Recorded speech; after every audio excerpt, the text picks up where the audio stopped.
ng mga boss, spiral build. Mabilisan lang. Napunta ka muna sa skill.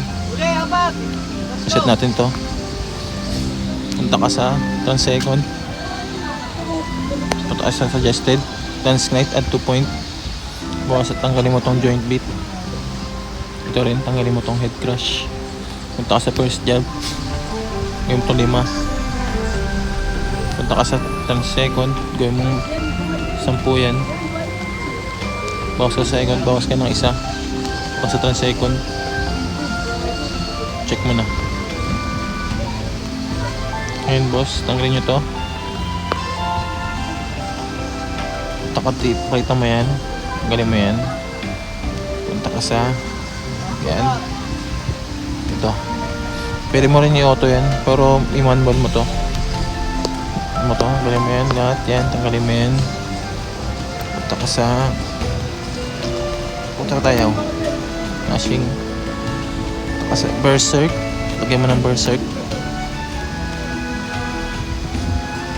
Aura Blade. Ang gitna. Pakunit yan guys. Itong clever yan. Ang technique dun guys. Wala pa tayong mount. Wala tayong mount. Kasi ito sa cards guys. Ito. 2 cramp. Angeling puppet. Size and race lang yan. 2 red brick. Bahala ka na kung trip mo dyan. Kaya ka ng All Baron card, Illusion, Brewing Glove. Dito bahala ka na. Dito Goblin Leader Puppet. Pwede mo ilagay din yung large dyan. Edga. Ito max HP. Dito ganun din. Zoe, Emulate Flower. Kasit tayo ng Cyclone Glaive, Aurora. Silver Glory tayo. Ngayon test natin guys sa camera. Ito sa solo training.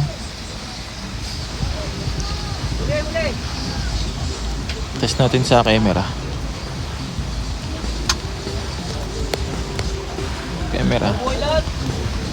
Pose. Technique dito sa Aura Blade guys. Ganito.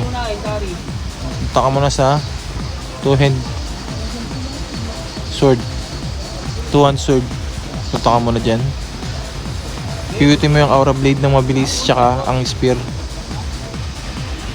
Nakita nyo guys. Meron na tayong Aura Blade. Hindi ka makapag Aura Blade ng naka spear. Kailangan mag-switching tayo ng weapon. Kita nyo guys, may Aura Blade na tayo.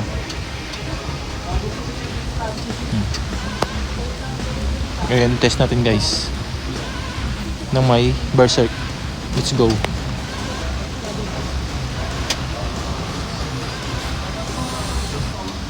$30 seconds lang guys.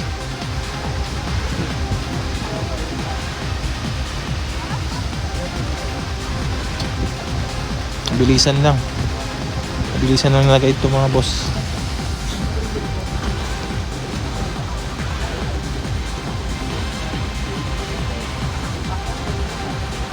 Ah, 3M kada isang pitik.